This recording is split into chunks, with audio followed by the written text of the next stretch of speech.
আপনাদের যতটা বাস্তব অভিজ্ঞতা আছে আমাদের ততটা বাস্তব অভিজ্ঞতা নেই। তবুও মতিন ভাই যখন ডেকেছেন আমি এসেছি। আমরা আইন সম্পর্কে, সংবিধান সম্পর্কে যেটুকু বুঝি তাতে মনে হয়েছে যে এই আইন আমাদের ভারতের সংবিধান নির্দেশিত পথ ধরে এগোয়নি, ফলে তার বিরোধিতা করার জন্য এবং আপনারা এই আইনের ফলে যেভাবে ব্যথিত হয়েছেন, দুঃখিত হয়েছেন, নিজেদের অবিচারের শিকার মনে করে অসহায় বোধ করছেন, সহনাগরিক হিসেবে আপনাদের পাশে দাঁড়িয়ে একসঙ্গে এই কালা আইনের বিরুদ্ধে লড়াইয়ের যে আকাঙ্ক্ষা, তার জন্যে আজকে এই মিটিংয়ে এসেছি। ওয়াকফ সম্পর্কে খুব বেশি কিছু আমার কাছ থেকে জানতে পারবেন এরকম বিষয়টা নয়। তবুও আপনাদের বলি, আমাদের সংবিধানের কতকগুলো মৌলিক অধিকার অধ্যায়ে কিছু নির্দেশ আছে। তার মধ্যে একটা ধারা হলো সংবিধানের ২৬ নম্বর ধারা। এই ধারার প্রত্যেকটা ধারার একটা হেডিং আছে, শিরোনাম আছে। এই ধারার শিরোনাম হলো সংখ্যালঘুরা তাদের ধর্মীয় বিষয়ের পরিচালনা নিজেরাই করবেন। সংখ্যালঘুদের ধর্মীয় বিষয়াদি পরিচালনার অধিকার সংখ্যালঘুদের হাতেই থাকবে। একদম পরিষ্কার করে এই কথা বলা হয়েছে। আর ওয়াকফ বিল বা ওয়াকফ আইন যেটা পাশ হয়েছে, সেখানে এই বিজেপি সরকার মূলত অনেক কিছুই আছে, তার মধ্যে বলছি মূলত এই ওয়াকফ সম্পত্তির পরিচালনার মধ্যে তারা অনুপ্রবেশ করতে চাইছে, তারা এর মধ্যে পরিচালনার মধ্যে ঢুকতে চাইছে। এইটা হচ্ছে সবথেকে মারাত্মক বিষয়। এইটার বিরোধিতা করতে হবে এবং এইটা তারা তো এভাবে বলবে না, তারা বলবে বা বলছেও যে ওয়াকফ সম্পত্তি নিয়ে নানান ধরনের দুর্নীতি হয়, সেই সম্পত্তির সঠিক ব্যবহার হয় না। বিজেপি বলছে তারা এই আইন তৈরি করেছে যাতে সরকার এমন ব্যবস্থা নিতে পারে যাতে এই সম্পত্তি এবং এই সম্পত্তি ওয়াকফ সম্পত্তি এবং ওয়াকফ সম্পত্তির আয় যেন সমাজের দুর্বলতর মানুষ, মহিলা, এই সমস্ত অংশের মানুষের কল্যাণে ব্যবহার করা যায়। দেখুন, আমাদের দেশে সে হিন্দুদের সম্পত্তি হোক, হিন্দুদের দেবত্ব সম্পত্তি হোক বা যে কোনো সম্পত্তির কথা আমি বলছি, সেখানে কোনো রকমের দুর্নীতি হয় না বা অদক্ষ ম্যানেজমেন্ট, অদক্ষ পরিচালনা ব্যবস্থা নেই, এই রকম কিন্তু নয়। এরকম আছে সমস্যা, সব জায়গাতেই কিছু কিছু আছে। সেটা হলো এই সমস্যা দূর করবার জন্য নানান রকমের পদ্ধতি প্রকরণ ব্যবহার করার প্রশ্ন। যদি একটা আইন ঠিকমতো কাজ করছে না, কিছু কিছু ত্রুটি বিচ্যুতি হচ্ছে, এইটার জন্য যদি আইনটাকে আমূল পরিবর্তন করতে হয়, মূল জায়গা যদি পরিবর্তন করতে হয়, তাহলে আমাদের দেশে সংবিধান তো সংবিধান থাকে না, রাখার কোনো দরকার হয় না। এই সংবিধান আছে, এত ভালো সংবিধান, তারপরে তো নানা অনাচার হয় না? দেশে এত আইন আছে, সব ব্যাপারে আইন আছে, তারপরেও তার মধ্যে নানান রকমের দুর্নীতি, নানান রকমের অন্যায় অবিচার হয়।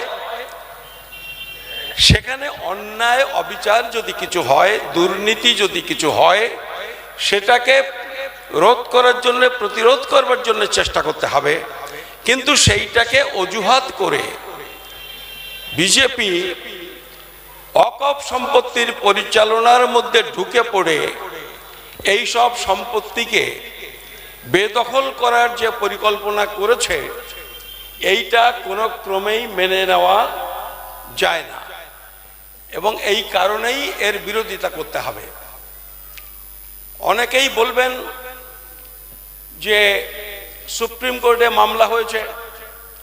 দেখুন, আমার যেটুকু সংবিধান এবং আইন সম্পর্কে জ্ঞান আছে, তাতে আমি খুব হলফ করে বলতে পারি, বিজেপি সরকারের এই যে ওয়াকফ আইন, আমাদের দেশের সংবিধান এবং আইন অনুযায়ী সেটা বেআইনি, অসাংবিধানিক, এটা চলতে পারে না। কিন্তু তার মানে আপনারা নিশ্চিন্ত হয়ে যাবেন না যে সুপ্রিম কোর্টে এতগুলি মামলা হয়েছে,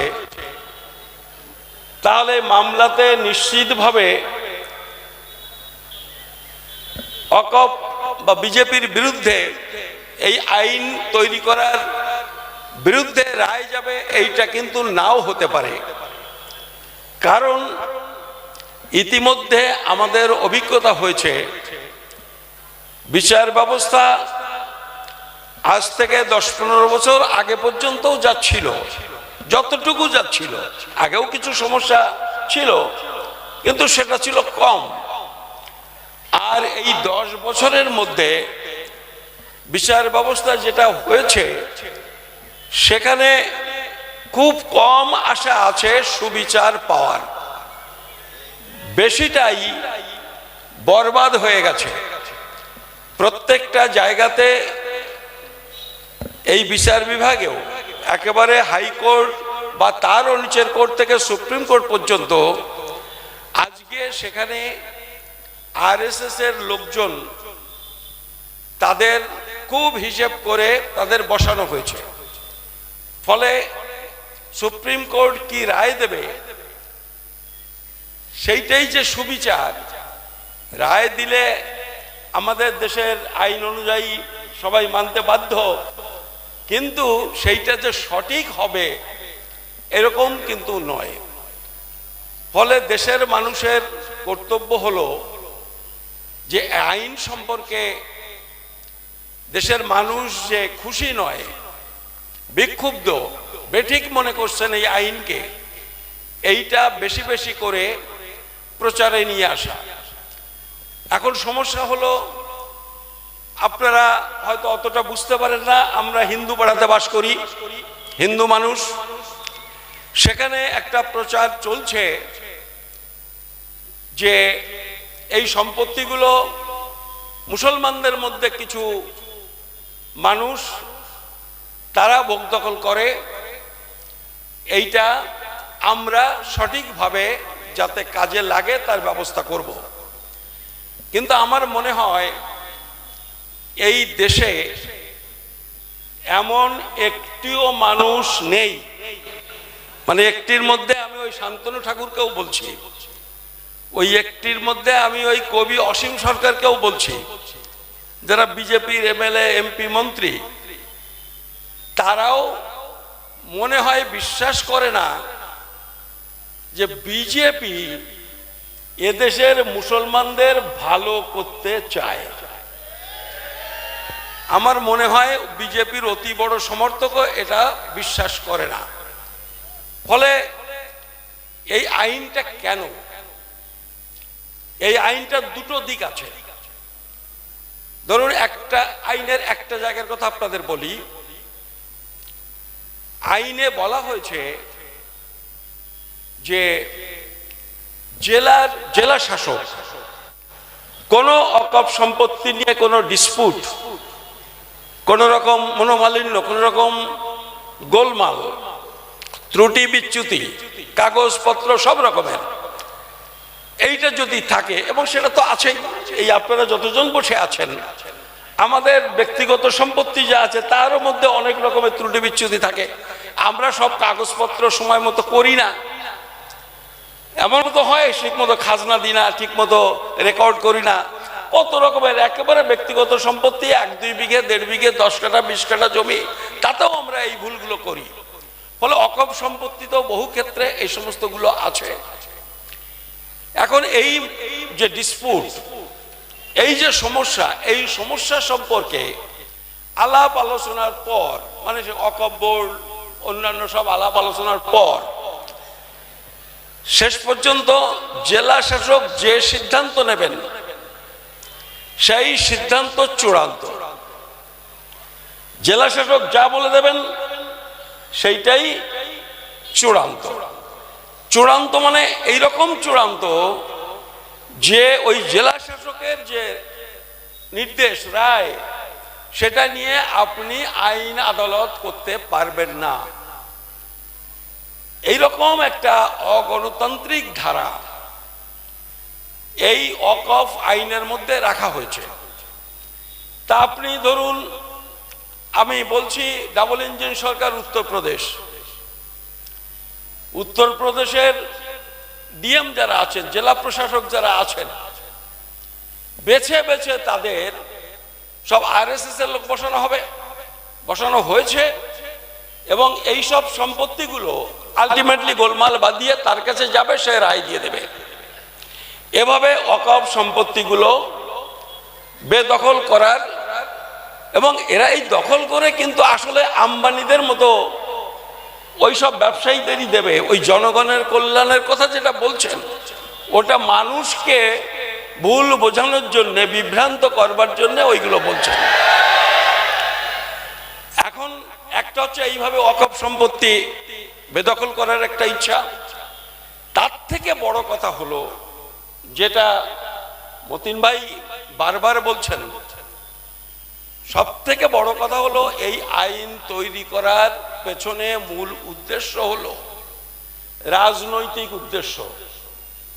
তারা জানে এদেশের মুসলমানরা স্বাধীনতা এবং তার আগে থাকতে ন্যায় এবং সত্যের জন্য যে লড়াইয়ের ঐতিহ্য, এইটা বিজেপি খুব ভালো করে জানে যে এই ওয়াকফ আইন যা করা হয়েছে, এই অন্যায় ভারতবর্ষের মুসলমান এবং অন্যান্য গণতান্ত্রিক মানুষ তারা সহজে মেনে নেবে না, এর বিরুদ্ধে আন্দোলনে পথে নামবেই। আর ঠিক সেই সুযোগটা বিজেপি নেওয়ার জন্যেই এই আইনটা করেছে। মুসলমানরা রাস্তায় নামবেন, আমরা যত কথাই বলি, ওই আমি ছোটনদার মতো এইরকম অল্প সংখ্যক লোক আপনাদের মিটিং মিছিলে আপনাদের পায়ে পা মিলাতে আসবো, বেশিরভাগ হিন্দু আসবে না। তার কারণ এমন একটা পরিস্থিতি, আগে যতটা আসতো এখন তাও আসবে না, এমন একটা পরিস্থিতি তৈরি করা হয়েছে। অপপ্রচারের মাধ্যমে মানুষকে এতটাই বিভ্রান্ত করা হয়েছে যে যারা আসলে ধর্মনিরপেক্ষ মানুষ, এমন ভাবে গালাগালি করা হয়, এমন ভাবে মান সম্মান নিয়ে সিনেমিনি খেলা হয় যে তারা ইচ্ছে থাকলেও রাস্তাঘাটে চায়ের দোকানে মুখ দিয়ে বলতে সাহস পান না সত্যি কথাটা। এবং তা যদি মুসলমানদের পক্ষের কথা হয় তাহলে আর কেউ বলতে সাহস পাচ্ছেন না। এটাও একটা আরএসএস এর একটা পরিকল্পিত চক্রান্ত। এমন ভাবে গালাগালি করবে, সোশ্যাল মিডিয়া হোক, পাড়ায় হোক, গ্রামে হোক, যে এই সমস্ত মানুষ তারা সম্মানের ভয়ে চুপ করে থাকেন। ফলে মুসলমানরাই বেশি বেশি রাস্তায় নামবেন, আর আর তারা সেই সুযোগটা নিয়ে নিজেরা কিছু গোলমাল বাঁধাবেন। যে গোলমালগুলো মুর্শিদাবাদে হয়েছে, আগের দিন যে গোলমালটা হয়েছিল, সেটাতে আমি কালকে এসেছি রাত্রিবেলায়, আমি গেছিলাম একটু কিষানগঞ্জ, ওই পথেই এলাম। এবং ঘটনাক্রমে যেদিন পরশুদিন যাচ্ছিলাম সেই দিনই ঘটনাটা ঘটেছে বিকেলবেলায়। আমাদের গাড়িটাই প্রথম আমরা গেলাম।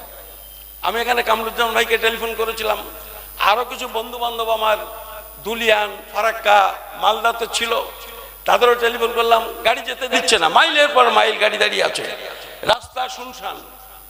কিন্তু আমি যেটুকু টেলিফোন করে খবর পেলাম, খবরটা জানার পরে আমি একটু সাহস করে গেলাম এবং আমি সন্ধ্যে নাগাদ দোকান থেকে পার হলাম, দেখলাম সেখানকার অবস্থা এবং অন্যান্য কিছু কিছু লোক, সত্যটা তো পুরোপুরি ওইভাবে জানা যায় না, আমরা জানিও না, কিন্তু জনতার মধ্যে এক শ্রেণীর আরএসএস এর সমর্থকরা ঢুকে গোলমালগুলো পাকানোর চেষ্টা করছেন যাতে এই হিন্দু ভোট পোলারাইজ করার সুবিধাটা পাওয়া যায়। ফলে তারা যদি এই ওয়াকফ বিলের মাধ্যমে যদি হিন্দু মুসলমান বিভাজনটা করে ফেলতে পারে, সেইটাই হচ্ছে সব থেকে বড় লাভ এবং এইটাই তাদের মূল উদ্দেশ্য। যে কারণে মতিন ভাই বলছেন, আমরাও বলছি, সবাই বলছেন যে আন্দোলন করুন, যতটা সম্ভব সতর্কভাবে শান্তিপূর্ণভাবে এই আন্দোলনটা করতে হবে, না হলে বিজেপির পাতা ফাঁদে পা দিলে চলবে না। আজকে এই সভা আপনারা এসেছেন, এইরকম ছোট ছোট সভা চালিয়ে যেতে হবে এবং আমাদের একটা দায়িত্ব নিতে হবে। এই সমস্ত সোশ্যাল মিডিয়া এবং অন্যান্য বিভিন্নভাবে হিন্দু ভাই যারা আছেন সেই মহল্লাতে আসলে ওয়াকফ সম্পত্তি কি তাদের বলতে হবে। ওয়াকফ সম্পত্তিটা ওই রকম কিছু নয়। ওয়াকফ সম্পত্তি যখন কেউ দান করেন, ওয়াকফ করেন যখন, তখন একটা নির্দিষ্ট উদ্দেশ্যে এটা দান করেন। কোথায় দান করেন? আল্লাহর নামে দান করেন। এটা আল্লাহর সম্পত্তি, যিনি দান করছেন তিনি বলছেন এই কাজে ব্যবহার করতে হবে। ওয়াকফের যে নিয়ম কানুন আছে তাতে সেই কাজে ছাড়া অন্য কাজে সেই সম্পত্তি ব্যবহার করা যায় না। এই বিষয়গুলো একটা ধর্মীয় নির্দেশের প্রশ্ন, যেটা সংবিধান বলেছে এই ধর্মীয় নির্দেশ মেনে চলার অধিকার তাদের আছে। এবং এই সংবিধান তো মৌলানা আবুল কালাম আজাদ করেননি, হিন্দু নেতারা করেননি। করেছেন কি? এই মুসলমান নেতারা করেননি। মূলত চেয়ারম্যান ছিলেন বাবা সাহেব ডক্টর বি.আর. আম্বেদকর। তিনি তো একজন আগে হিন্দু ছিলেন, পরে বৌদ্ধ হয়ে গেছিলেন। তিনি বলেছিলেন আমি হিন্দু হয়ে জন্মেছি কারণ জন্মানোটা আমার হাতে ছিল না, কিন্তু আমি হিন্দু হয়ে মরবো না। মানে হিন্দু ধর্মের মধ্যে এই যে জাতপাত ইত্যাদি নানান রকমের অনাচার, অবিচার, পক্ষপাতিত্ব, যার জন্য তিনি এটা বলেছিলেন এবং মৃত্যুর কিছু আগে তিনি হিন্দু ধর্ম ত্যাগ করে বৌদ্ধ ধর্মে ধর্মান্তরিত হয়েছিলেন। তো সেই সংবিধানে যে অধিকারগুলো দেওয়া হয়েছে অত্যন্ত ন্যায্য অধিকার। আমাদের দেশটা ভাগ হয়েছিল, কেন ভাগ হয়েছিল? প্রথম থেকে মুসলমানরা দাবি করছিল আমরা এক দেশের মধ্যে থাকব, আমাদের শুধু সাংবিধানিক গ্যারান্টি দিন, হিন্দু বৌদ্ধ খ্রিস্টান সবার মতো মুসলমানরাও যাতে সমানভাবে বিকশিত হওয়ার, সমৃদ্ধ হওয়ার, লেখাপড়া শেখার, চাকরি বাকরি পাওয়ার গ্যারান্টি যাতে থাকে। আমরা বেশি চাইছি না, হিন্দুরাও যেমন পাবে, এই দেশ হিন্দুদের, এই দেশ মুসলমানের, এই দেশ খ্রিস্টান বৌদ্ধের, তারা যতটুকু সুযোগ সুবিধা পাবেন আমরাও যেন ততটুকু পাই। এই গ্যারান্টিটা কনস্টিটিউশনে থাকুক, আমরা ঐক্যবদ্ধ ভাবে ভারতে বসবাস করব। কিন্তু হিন্দুদের মধ্যে একটা অংশ বললেন না, সবাই থাকবো ভারতবর্ষে কিন্তু শর্টটা খাবো আমরা, সুযোগ সুবিধাটুকু আমরা পাবো, অন্যান্য সুযোগ সুবিধা তোমরা যেটুকু আমরা ছেড়ে দেব সেইটুকু পাবা, সমান সুযোগ পাবে না। যে কারণে দেশটা ভাগ হয়ে গেছিল। ফলে এই দেশটাকেও যদি ঐক্যবদ্ধ রাখতে হয়, তাহলেও আমি হিন্দুদের উদ্দেশ্যে বলছি, শুভ বুদ্ধিসম্পন্ন হিন্দুদের উদ্দেশ্যে বলছি, আপনাদের সবাইকে মাথায় রাখতে হবে, সবাই যদি সমান অধিকার না পায়, ধর্ম সম্প্রদায় হিসেবে যদি কোনো একটা অংশের মানুষের উপর যদি অন্যায় অবিচার হয়, তাহলে দেশ ঐক্যবদ্ধ রাখা যায় না। বেয়োনেট আর বুলেট দিয়ে অনন্তকাল মানুষকে দাবিয়ে রাখা যায় না। ফলে এই যে আন্দোলন, সেই আন্দোলন সবার সমান অধিকার, সবার ধর্মীয় স্বাধীনতা রক্ষার অধিকার, সে হিন্দুর জন্য, মুসলমানের জন্য, অন্যান্য সব সম্প্রদায়ের জন্য। ফলে এই লড়াই কাঁধে কাঁধ মিলিয়ে লড়তে হবে এবং